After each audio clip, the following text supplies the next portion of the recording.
Hello students, मैं अरविंद चौधरी आपके YouTube channel maths लक्ष्य में आपका स्वागत करता हूं। आज हम क्लास 10th का मैथ शुरू करने जा रहे हैं, जिसमें कि हम चैप्टर 1 को स्टडी करेंगे। चैप्टर 1 है वास्तविक संख्याएं, रियल नंबर्स। तो सबसे पहले इस चैप्टर के बारे में ही डिस्कस कर लेते हैं। चैप्टर का नाम वास्तविक संख्याएँ हैं, तो वास्तविक संख्याएँ क्या होती हैं तो समझिए। सभी परिमेय तथा अपरिमेय संख्याएं, इन सबको अगर जोड़ दिया जाए, सारी परिमेय और सारी अपरिमेय संख्याएं, इन्हें सबको संयुक्त रूप से वास्तविक संख्या कहते हैं। वास्तविक संख्याएं परिमेय और अपरिमेय संख्याओं का योग होता है, ये आप समझ लीजिए। तो ये परिमेय और अपरिमेय संख्याएं क्या होता है, 9th में आप पढ़ चुके होंगे, लेकिन फिर भी आज हम 10th में भी आपको थोड़ा सा इसके बारे में डिस्कस कर लेंगे कि परिमेय और अपरिमेय संख्याएं किसको कहते हैं।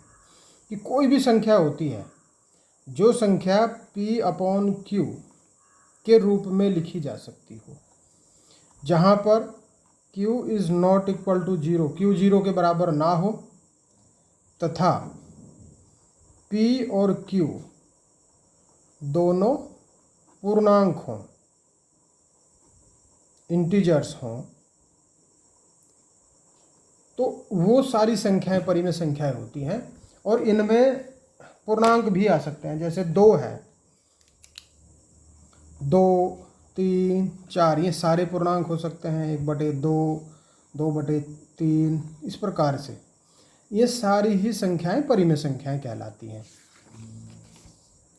अपरिमेय संख्याएं कौन सी होती हैं, तो इनके अलावा जो भी संख्याएं बचती हैं वो अपरिमेय संख्याएं कहलाती हैं।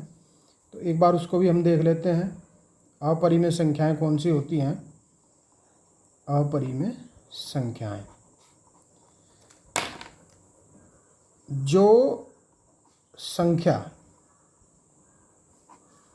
P/Q के रूप की ना हो,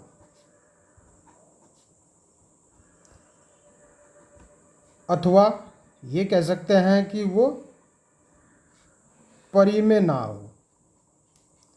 परिमेय संख्या ना हो, वह अपरिमेय संख्या कहलाती है, वह अपरिमेय होती है। ये आप समझ के चल देंगे। ओके, तो मैंने बताया है कि वास्तविक संख्याएं वे संख्याएं होती हैं जो सारी परिमेय और सारी ही अपरिमेय संख्याएं। लेकिन अगर ये सारी वास्तविक होती हैं तो फिर काल्पनिक भी कोई संख्या होती है क्या? ये चीज़ एक मन में प्रश्न उठता है स्टूडेंट्स के, तो इस चीज़ को भी समझ लीजिए कि क्या काल्पनिक भी होती हैं कोई संख्याएं। काल्पनिक, इमेजिनरी नंबर होते हैं या नहीं होते हैं, और होते हैं तो कैसे होते हैं, थोड़ा सा समझ लेंगे। वैसे तो आप इस टॉपिक को 11th में जाके पढ़ेंगे, लेकिन फिर भी हम थोड़ा सा इसको क्लियर कर देते हैं। तो एक चीज़ समझिए कि जैसे मान लीजिए हमें 4 का वर्गमूल करना है, तो 4 का वर्गमूल होता है 2, सभी जानते हैं। लेकिन अगर आपको ये कहा जाए कि -4 का वर्गमूल करिए, तो क्या आंसर आएगा? इसका आंसर -2 नहीं आएगा। बहुत बच्चे कर जाते हैं कि अगर 4 का 2 है तो -4 का -2 होगा, लेकिन ऐसा नहीं होता। इसका एक प्रोसीजर होता है, वो समझिए कैसा होता है। -4 का करना है तो हमें इसमें -1 × 4 करना पड़ेगा, और यहाँ -1 का रूट अलग और 4 का रूट अलग करना पड़ेगा, जिसमें कि 4 का वर्गमूल तो 2 आ जाएगा। लेकिन -1 का वर्गमूल हम फिर भी नहीं कर पाएंगे। तो जब नहीं कर पाएंगे तो हम इसी को नाम दे देंगे आई का। आई, और आई क्या? आई फॉर इमेजिन या इमेजिनरी नंबर। आई का मतलब ये होता है इमेजिनरी नंबर। तो हम इसको 2i बोल देते हैं। क्लियर है? तो इस प्रकार के नंबर जहाँ पे आई आए, अथवा गुणा में उसके रूट -1 हो का प्रकार हो, तो वही सारी संख्याएं काल्पनिक संख्याएं होती हैं। और इसके अतिरिक्त जो भी संख्याएं होती हैं वो सारी ही वास्तविक होती हैं। ये बात आप समझ के चल रहे हैं। तो लगभग क्लियर हो गई होगी कि वास्तविक संख्याएं क्या होती हैं। आज हम एक्सरसाइज 1.1 को डिस्कस करेंगे, जिसमें कि एक टॉपिक है इसको यहीं छोड़ देते हैं, टॉपिक पे आ जाते हैं, क्योंकि पहला टॉपिक है यूक्लिड की विभाजन प्रमेयिका। ये क्या है? तो देखने में मतलब सुनने में ऐसा लगता है कि ये पता नहीं क्या चीज़ होगी, लेकिन ऐसा कुछ भी नहीं है। बहुत आसान सी चीज़ें हैं। भाग आप देना जानते हैं, भाग करना जानते हैं। कैसे करते हैं कि कोई भी नंबर होता है उसे हमें भाग करना है, कोई भी संख्या है उसे भाग करना है, वो भाजक से होती है भाग, और फाइनली आता है भागफल, और बचता है शेषफल।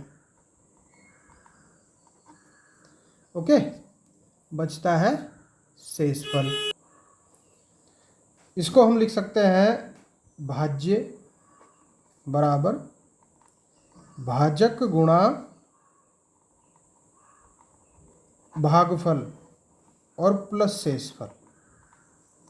देखो, इस भाजक की भागफल में गुणा कर देते हैं और इस शेषफल को हम इसमें जोड़ देते हैं, तब ये नंबर प्राप्त हो जाता है भाज्य, जिसे हम भाज्य कहते हैं। तो यहाँ से देखो एक समीकरण जैसी बन जाएगी। अगर हम भाज्य को a कह दें, भाजक को b, भागफल को q और शेषफल को रिमाइंडर r बोल दें, तो ये हो जाएगा a इक्वल टू b और q की मल्टीपल और प्लस r। यही है यूक्लिड की विभाजन प्रमेयिका। ठीक है, अब इससे ज़्यादा कोई समस्या वाली बात इसमें नहीं आएगी, क्योंकि इसी को हम अप्लाई करेंगे और जो कि बहुत आसान भी होगी। तो कुछ सवालों को हम इसमें हल करेंगे। देखिए, जैसे क्वेश्चंस हल होंगे तो फिर आसान लगना शुरू हो जाएगा। यहाँ पर देखिए, इसमें क्वेश्चन नंबर एक्सरसाइज 1.1 का क्वेश्चन नंबर 1 पे आ जाते हैं। क्वेश्चन नंबर 1 है कि निम्नलिखित संख्याओं का महत्तम समापवर्तक HCF क्या होगा, और मतलब हमें निकालना भी यूक्लिड विभाजन एल्गोरिथम से है। तो इस बात को समझिए, HCF हमें ज्ञात करना है यूक्लिड विभाजन प्रमेयिका, अथवा एल्गोरिथम भी इसको बोल सकते हैं, एल्गोरिथम। ओके, फर्स्ट क्वेश्चन पे आ जाओ। फर्स्ट है 135 और 225। HCF किसको कहते हैं समझते हैं? महत्तम समापवर्तक, highest common factor, HCF highest common factor, ये होता है HCF। इसको ज्ञात करना है।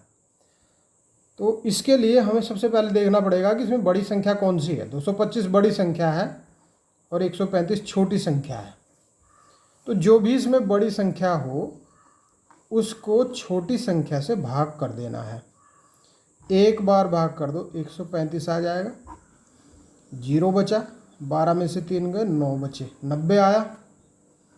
इस 90 को फिर इस 90 से उस 135 को भाग कर दो, 90 एकम 90, फिर 45 बचा। इस 45 से इस शेषफल को भाग कर दो, जो शेषफल बचा था, 45 दूनी 90। अब शेषफल बचा 0। तो जब तक शेषफल 0 ना आ जाए तब तक आप इसी प्रकार से करते रहेंगे, और जो फाइनली शेषफल था जिसके द्वारा जिसे हमने भाजक बनाया था लास्ट में, वही HCF होता है। तो देखो, स्टेप बाय स्टेप चलते हैं। स्टेप वन है इसका ये कि 225, फर्स्ट यहाँ से चल सकते हैं, स्टेप 1 यहाँ से चल लो। 225 बड़ा है 135 से, तो 225 बराबर होगा किसके? देखो, 135 की गुणा करेंगे 1 में और जोड़ देंगे 90। 135 गुणा 1 प्लस 90, शेषफल 90 आया है। दूसरे स्टेप में करेंगे ये कि हम लिखेंगे अब इन्हें बस 90 को और 135 को, 135 बड़ा है 90 से, तो अब 90 से ही फिर भाग करना है 135 को। ये चीज़ हम एक साइड में दिखा देंगे, शो कर देंगे। जब अपने सवाल को हल करेंगे तो आसानी से हम इन चीज़ों को लिखते चले जाएंगे। अगर हमने कहीं रफ में कर दिया, फिर रफ में करके हम भूल गए कि हमने किया कहाँ था, फिर इसको ढूंढते रहेंगे। एक साइड में कर दोगे तो ये थोड़ा सा इफेक्टिव भी लगेगा। 135 किसके बराबर हो जाएगा? देखो 90 गुणा 1 प्लस 45, 90 गुणा 1 प्लस 45। तो शेष तो अभी भी बचा है। जब तक शेषफल 0 ना आ जाए तब तक हम इसको करते जाएंगे, और जहाँ शेषफल 0 आ जाएगा वहाँ पे हम इसका एचसीएफ घोषित कर देंगे कि ये आया है एचसीएफ। ओके, चलिए स्टेप थर्ड पे आ जाओ। स्टेप थर्ड में क्या होगा? इस 45 को, सॉरी 90 को और 45 को लेना है। 90 बड़ा है 45 से, तो 90 बराबर हो जाएगा, देखो 45 गुणा 2 प्लस 0, 45 गुणा 2 प्लस 0। फाइनली जो भाजक शेषफल 0 ला दे वही होता है एचसीएफ। अतः एचसीएफ इक्वल टू ये आएगा 45। ओके, समझ गए? बहुत आसान सा एल्गोरिथम है यूक्लिड का, और भाग देना आप जानते हैं। अब सेकंड पे आ जाते हैं। यही एचसीएफ है, बस इससे ज़्यादा और कुछ भी नहीं करना इसका। सेकंड पार्ट भी कर लेते हैं। 196 और 38220, इसमें स्टेप 1 चलना है हमें। स्टेप 1 ये है कि 38220 बड़ा है 196 से। इस 196 से हमें भाग देना है 38220 को। पहले एक बार चलेंगे, 196 आ जाएगा। फिर यहाँ से कितना बचा? 12 में से 6 गए 6, यहाँ बचा 17 में से 9 गए 8, 186 और 2 और लिख देंगे। 9 में और चल लेंगे इसको, ये आ जाएगा 1764। फिर बचा यहाँ से 12 में 4 गए 8, और ये बचा 9 और ये 0। 5 बार और चल देंगे 980, और ये आ गया शेषफल 0। देखो ये शेषफल नहीं थे, ये तो भाग का एक प्रोसीजर था। ये था भाजक, ये है भाज्य, और ये है शेषफल। सॉरी, ये भाजक, ये भाज्य, और ये भागफल, और ये शेषफल। तो ये हो जाएगा 38220 बराबर 196 गुणा 195 और प्लस शेषफल आया है 0। तो यहाँ से एचसीएफ, क्योंकि शेषफल 0 आ चुका है, एचसीएफ घोषित कर सकते हैं। अब हम एचसीएफ कौन सा आया है? 196 या 195? बहुत बच्चे गलती इसी में कर जाते हैं कि 196 लिखें कि 195 लिखें। तो हमेशा भाजक को लिखना है, भागफल को नहीं लिखना है एचसीएफ में। तो कौन है भाजक? 196। उत्तर आ गया 196। अब इसके बाद आ जाते हैं, थर्ड को भी कर लेते हैं। थर्ड है 867 और 255। स्टेप 1, तो देखो ये पहले स्टेप में ही हो गया। ये तो हो सकता है कि एक स्टेप लगे, 2 लगे, 3 लगे, हो सकता है कितने भी स्टेप चलें, लेकिन ये हो फाइनली जाएगा। 867 और 255, इनमें ये बड़ा है 867 255 से, तो इसको पहले ही करके रख लो एक साइड में। 855 को भाग दे लो 255 से, 867 को 255 से भाग देंगे तो कितना आएगा? कितनी बार चल सकते हैं? 3 बार। 3 पंजे 15, 3 पंजे 15 और 1 16, 3 दूनी 6 और 1 7, 7 में से 5 गए 2, बचा यहाँ कितना? 6 में से 6 गए 0, और यहाँ बचा 1, 102 बचा। फिर 102 से 255 को करना है, यह आएगा 2 बार 204, बचा 51। इससे 102 को करना है, ये 2 बार में 0 आ जाएगा। तो स्टेप 1 में 867 बराबर है किसके? 255 गुणा 3 प्लस 102 के।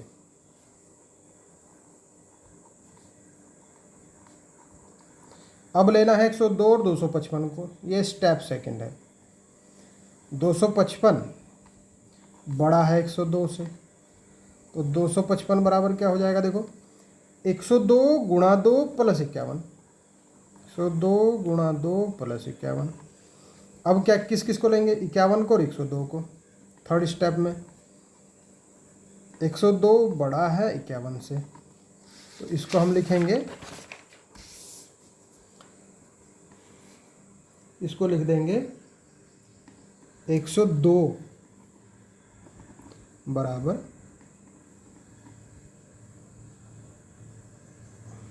51, 102 बराबर 51 गुणा 2 प्लस 0। यहाँ पे 51 से भाग करने पर शेषफल 0 आया है,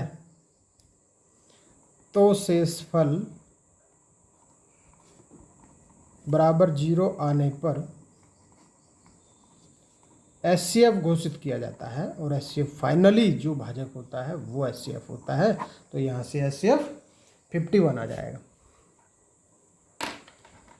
3 खंड हैं इसमें, तीनों खंड हो चुके हैं। क्वेश्चन नंबर 2 की तरफ चलते हैं। क्वेश्चन नंबर 2 क्या है कि अपनी बुक में आप देख के चल सकते हैं, क्योंकि बुक आपके सामने होनी चाहिए और 4 चीज़ें खुली होनी चाहिए, बुक, कॉपी, पेन और आपका दिमाग। इन 4 में से एक भी बंद है तो समझना नहीं संभव हो पाएगा। दर्शाइए कि कोई भी धनात्मक विषम पूर्णांक 6q + 1, 6q + 3, 6q + 5 के रूप का होता है, जहाँ q कोई पूर्णांक है।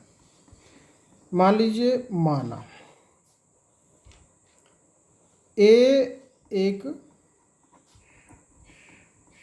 विषम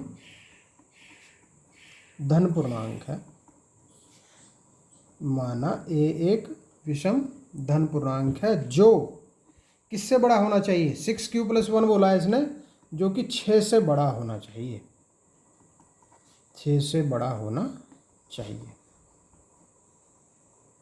ठीक है। एक b मान लेते हैं, b एक धन पूर्णांक इस प्रकार से मान लेते हैं क्योंकि 6 से इसने बोला है 6q + 1 के रूप का, तो हमें पता है यूक्लिड विभाजन प्रमेयिका है a = bq + r। तो यहाँ पे जो b है वो 6 होना चाहिए प्रश्न के अकॉर्डिंग, प्रश्न में जो दिया है उसी के अकॉर्डिंग चल रहे हैं। इसलिए यूक्लिड की विभाजन प्रमेयिका या विभाजन एल्गोरिथम से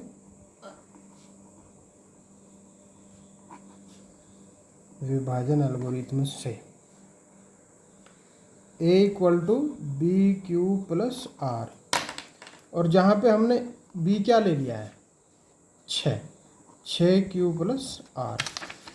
देखो यहाँ पे एक चीज़ समझिए कि ये a है और ये 6 से हम इसको डिवाइड कर रहे हैं, यहाँ पे आएगा q, बचेगा r। तो ये r हमेशा कितना बचना चाहिए, जो 6 से अब जब हम इसको डिवाइड कर रहे हैं, r होना चाहिए या तो 0 बचे, 1 हो, 2 हो, 3 हो, 4 हो, 5 हो। 6 कभी भी नहीं बचेगा, क्योंकि 6 अगर बचता तो फिर तो 0 बचती, क्योंकि 6 से तो 6 पूरा कट जाना था। इसलिए 5 तक ही आएगा, 0 से लेकर 5 तक ये शेष इसका आना चाहिए। तो इस हिसाब से अगर हम देखें तो a = आएगा 6q + 0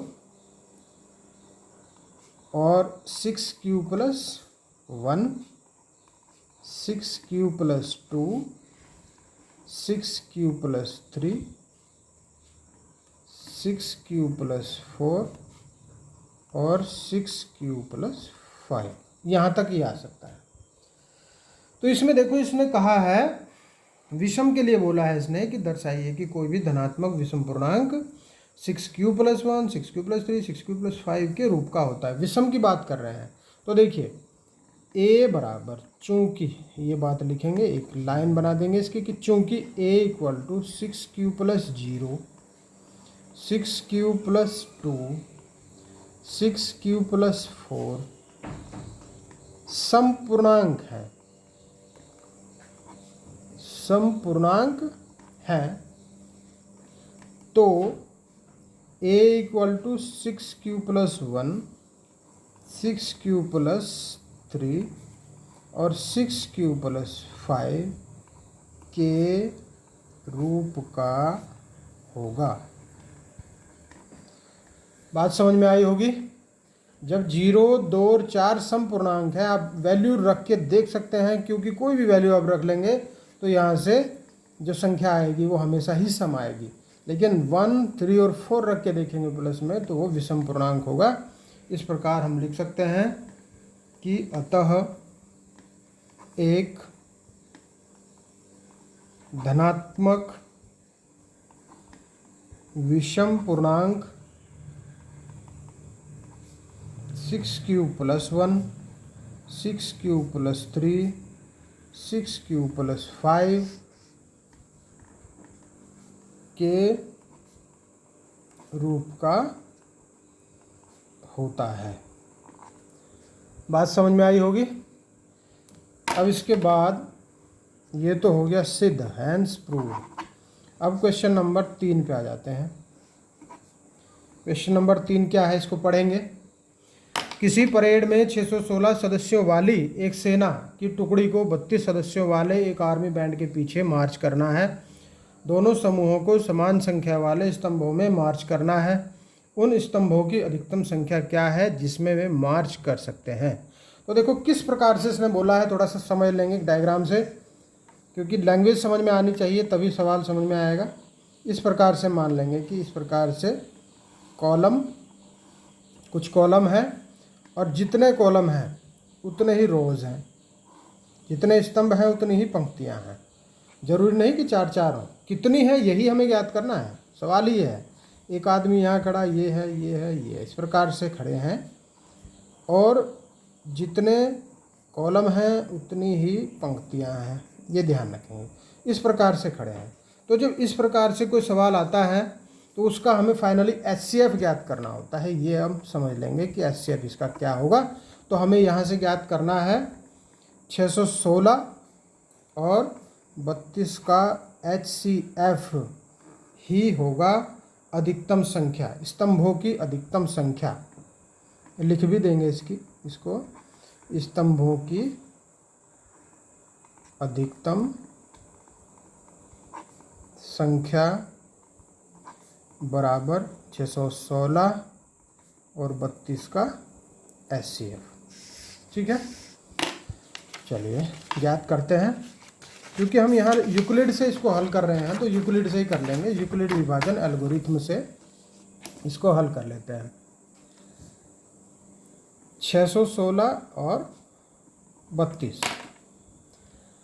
616 बड़ा है 32 से, वही स्टेप लाएंगे। 616 को 32 से भाग कर लेंगे। 32 में एक बार चलेगा ये, 11 में से 2 गए 9, 5 में से 3 गए 2, 6। अब कितनी बार चल सकता है? अब 32 चलेगा 9 बार, 9 दूनी 18, 9 तो 27 और 1 28, बचे 8। इसको छोड़ देंगे यहीं। अब समझ लो, स्टेप 1 चलेंगे हम यूक्लिड विभाजन एल्गोरिथम से।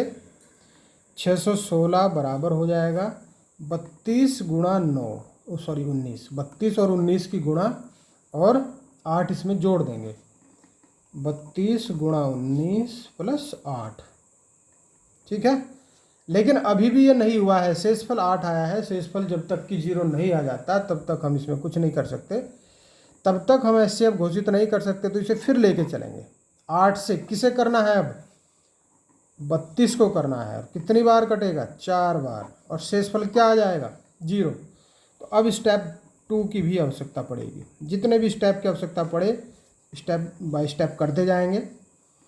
32 और 8, 32 बड़ा है 8 से, इसलिए 32 बराबर हो जाएगा 8 गुणा 4 प्लस 0। अब यहाँ पे ये देखिए कि फाइनली कौन सा भाजक था जिसके द्वारा 0 आया है। तो कौन सा था फाइनली? 8 था। चूंकि 8 भाजक द्वारा शेषफल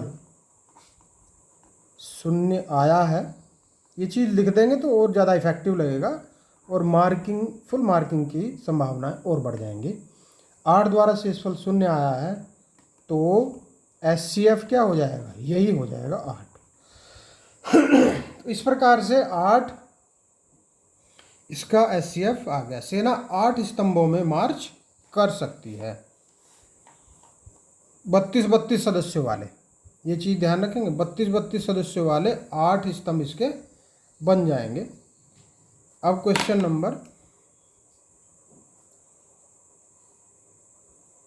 नंबर 4 पे आ जाते हैं। यूक्लिड विभाजन प्रमेयिका का प्रयोग करके दर्शाइए कि धनात्मक पूर्णांक का वर्ग किसी पूर्णांक m के लिए 3m या 3m+1 के रूप का होता है। किस किस के लिए होता है, देखो, m के लिए 3m या 3m+1। इसी प्रकार से मान लेंगे जैसे हमने क्वेश्चन 2 किया है, लगभग इसी के जैसा सवाल बन जाएगा। मान लीजिए माना A तथा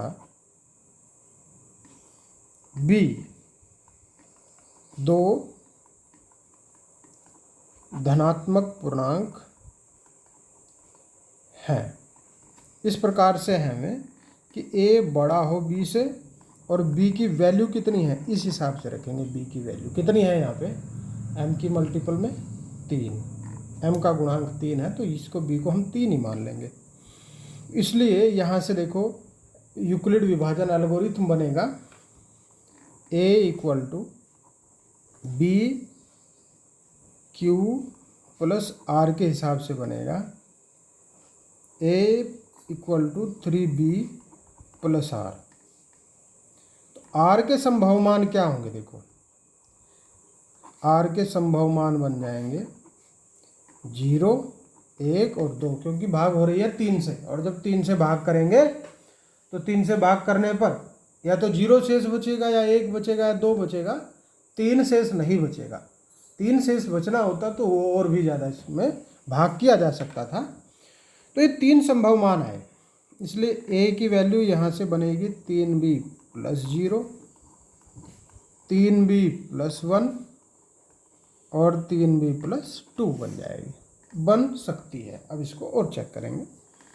A² बराबर, यहाँ से देखो 3B² बराबर हो जाएगा 9B²। तो हम इसको लिख सकते हैं इस प्रकार से।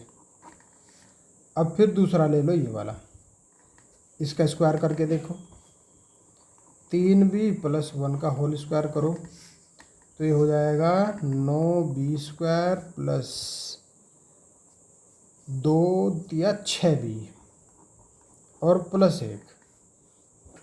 इनमें इन दोनों में से 3 कॉमन ले सकते हैं, 3B² + 2B और प्लस बचा 1, यहाँ पे शेषफल 1 बचा। और अब आ जाओ तीसरे पे, A² बराबर 3B + 2, 9B² + 3 दूनी 6 दूनी 12B + 4। इसके 4 के थोड़ा खंड कर लेंगे हम, क्योंकि फाइनली हमें शेष 1 करके दिखाना है। 9B² + 12B + 4 के 2 खंड कर लेंगे, 3 + 1, और इसको ब्रैकेट में बंद कर लेंगे।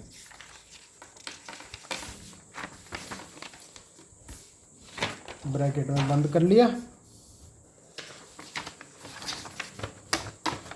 तो ये बनेगा,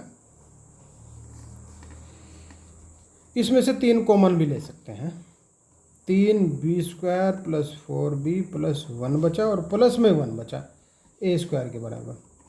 तो देखो 3 कंडीशन यहाँ पे आई है, 3 आई है। एक बार और देखेंगे कौन कौन सी है। A² 3 × 3B² + 0 हम लिख सकते हैं।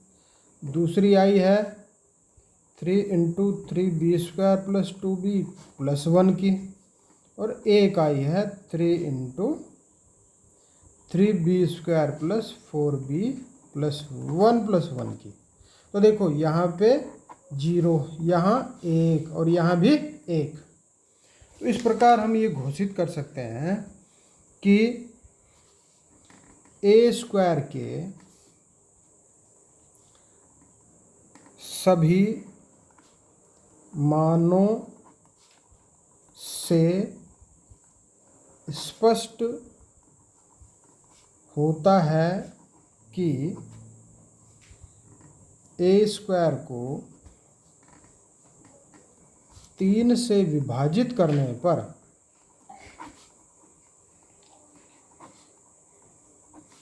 शेषफल 0 या 1 बचता है।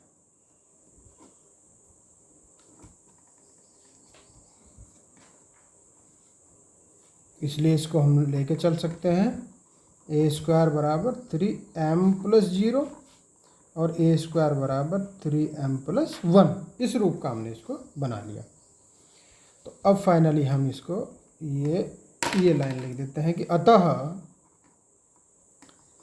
किसी धन पूर्णांक का वर्ग किसी पूर्णांक m के लिए 3m या 3m + 1 के रूप का होता है। क्लियर हो गई बात? 0 या 1 इसमें शेष बचा था। अब क्वेश्चन नंबर 5 को हम करेंगे। क्वेश्चन नंबर 5 क्या है, देखो पढ़ लेंगे एक बार। यूक्लिड विभाजन प्रमेयिका का प्रयोग करके दर्शाइए कि किसी धनात्मक पूर्णांक का घन, यहाँ घन की बात की गई है, पिछले सवाल में स्क्वायर आया था, घन 9m + 1 या 9m + 8 के रूप का होता है। तो देखो यहाँ पे इस सवाल के हिसाब से ही हमको मानना होता है। माना A तथा B ऐसे धनात्मक पूर्णांक है जिसमें A बड़ा हो B से और B की वैल्यू 9 हो जाए, तब यहाँ से यूक्लिड विभाजन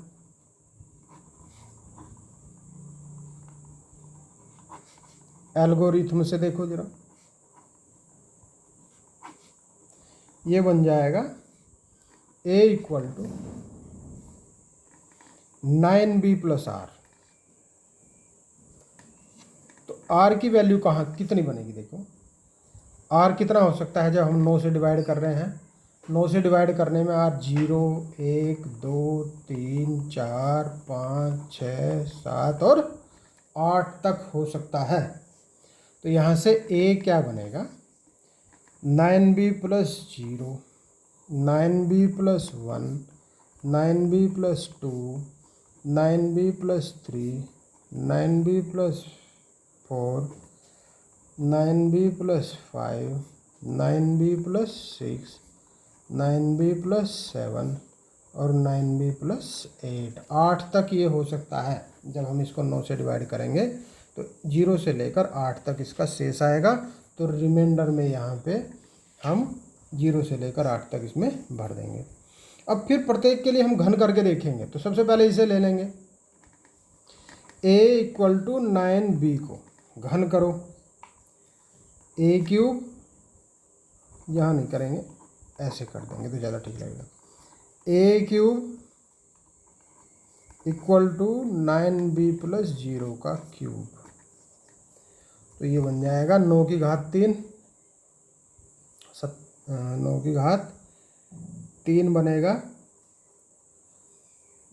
कितना? 3b + 0, 9 की घात 3, b की घात 3। इस प्रकार से अलग अलग इसको लिख सकते हैं। ओके, तो ये 9 से विभाज्य बन जाएगा। अब फिर ले लो a equal to 9b plus 1 के लिए, तो ये हो जाएगा 9b प्लस 1 का क्यूब।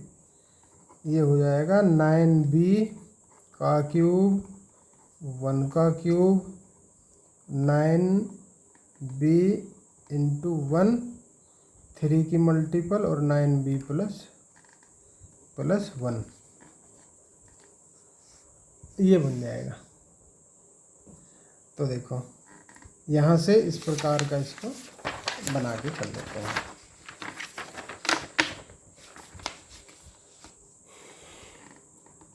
तो यहाँ से ये हो जाएगा 9 इंटू ये हो जाएगा 9 cube b cube plus 1 plus 27b into 9b plus 1। 9 cube b cube plus 27 गुणा 9b प्लस 27b और प्लस 1। तो देखिए यहाँ सारे 9 से डिवाइड हो जाएंगे और क्या बच रहा है 1। तो एक 9 अगर ले लें हम तो 9 square b cube plus 27b plus 9 तिया 27 प्लस 1, इसको अलग रखेंगे। बस ये ध्यान रखेंगे कि एक बच रहा है या नहीं बच रहा है। अब ले लेंगे a ले लेंगे हम 9b प्लस 2 के लिए, तो ये इसके लिए भी वर्क कर घन कर देंगे।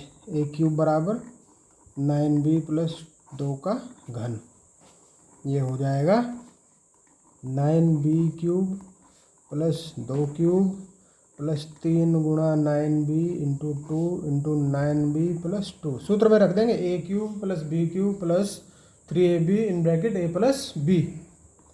इसको भी करो 9 cube b cube plus 8 plus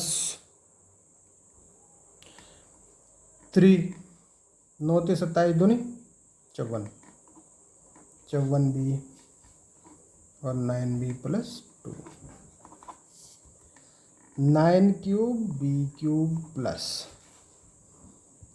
54 गुणा 9b स्क्वायर 27 गुणा 9। हाँ, इसको और देखो, थोड़ा सा पीछे एक मिस्टेक हुई, b स्क्वायर बना, ये b स्क्वायर, ध्यान दे लेंगे एक बार। प्लस 54 दूनी 108b और प्लस में बचा 8। अब इन सब को देखेंगे, यहाँ से 9 कॉमन ले सकते हैं, 9 कॉमन ले लेंगे। 9 स्क्वायर बी क्यूब 9 छः की 54 6 गुणा 9b स्क्वायर, यहाँ से भी 9 ले सकते हैं। 9 कम 9 दूनी 18, ये आ गया। तो देखो ये पूरा 9 से डिवाइड हो रहा है, 9 से विभाज्य है और क्या बचा 8, जो कि किससे कम है 9 से कम है। तो रिमाइंडर बचना चाहिए था कितना 0 1 2 3 4 5 6 7 8, 8 तक बचना चाहिए था। इसलिए अतः किसी धन पूर्णांक का घन हो सकता है 9m, 9m प्लस 1 भी हो सकता है, और 9m प्लस 1 और 9m प्लस 8 के रूप का भी बन सकता है। तीनों चीज़ क्लियर हो गई, और ये तीनों चीज़ 3 ही बार में क्लियर हो गई। जब हमने r 0 रखा, 1 रखा या 2 रखा। जब 0 रखा तब 9m आ गया, जब 1 रखा 3b प्लस 1 रखा तो 1 आ गया 9m में, और जब 2 रखा तो 8 आ गया। इस प्रकार से ये सिद्ध हो गया। थोड़ी सी कैलकुलेशन लॉन्ग लग रही होगी, जबकि ऐसा कुछ इसमें नहीं है कि ये कोई मुश्किल बात है, बड़े आसान से हैं। एक सीधा पूर्णांक दिया था, एक वर्ग दिया था, तीसरा घन दिया है। तो एग्जाम में इन तीनों में से एक सवाल आने की संभावना रहती है, चाहे तो दूसरा आ जाए, चौथा आ जाए या पांचवा आ जाए। इन तीनों में से या तो इन तीनों में से एक आएगा इस एक्सरसाइज में, अथवा तो यही पूछ लेगा यूक्लिड से HCF ज्ञात करना। चाहे तो वैसे प्रकार से दे दे जैसे तीसरे में दिया है, एक लैंग्वेज दे के, अथवा वैसे सिंपली ही दे दे कि इन दोनों का HCF ज्ञात करो यूक्लिड विभाजन एल्गोरिथम से। ठीक है, समझ गए? और आपको समझ में आया है तो आप इस पर लाइक करें, कमेंट करें। कोई प्रॉब्लम आती है, कोई क्वेरी रहती है तो आप कमेंट सेक्शन में जाएं, वहाँ कमेंट करें, सब प्रॉब्लम सॉल्व हो जाएगी। अगर इसी प्रकार से आप इसको लाइक, सब्सक्राइब और कमेंट्स करते रहें और अपने दोस्तों में शेयर करते रहें। Okay, thank you.